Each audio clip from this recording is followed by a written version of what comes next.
If you've mixed your plaster sprig molds properly, you should feel them get hot and cool back off within the first 20 to 30 minutes. Then you can peel the paper and extra clay away, and your original object should pop right out if you've done a good job sealing off any undercuts. The next thing that you can do if you want to is you can smooth off any sharp edges with a Surform.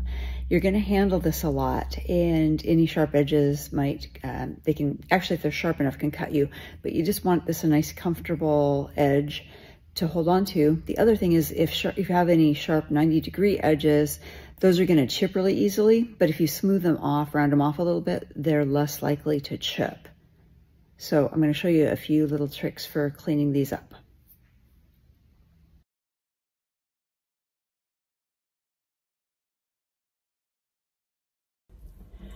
Once I've used the Surform to trim off any sharp edges and big chunks, I'll take it over to the sink and use a green scrubby pad. It's slightly damp.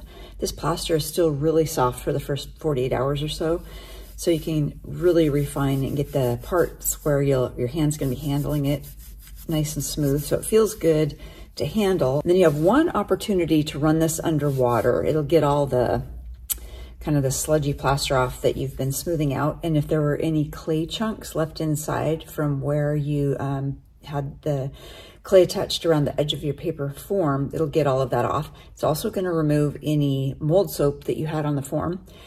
Once you rinse it this one time, you're going to want to set it aside and let it dry. Depending on the climate, the temperature, my molds are generally cured in about 2 weeks. I have put them in front of a fan to speed it up when I need them for a project or a class, and I can get smaller molds fully cured in a couple days if I leave them in front of a fan. But if you want to save electricity and just let nature do its work, give it about 2 weeks. From then on, you never want to run it under water. You just want to clean it up with a damp sponge. So I've scrubbed this up. I was really careful when I was scrubbing not to go in and touch the actual sprig mold area because I don't want to mess up this texture that was on the inside. But the outside is nice and smooth now, so that'll feel good to handle and it's not likely to chip or crack off. The other thing that we can do with these is for the first 48 hours or so, this is nice and soft. And so we can carve this and make a hand-carved sprig mold on the back. You just use your normal carving tools and you can see how nice, it's showing up very well or not, but that peels right off of there and you can get your own unique texture and handmade sprig mold on the back.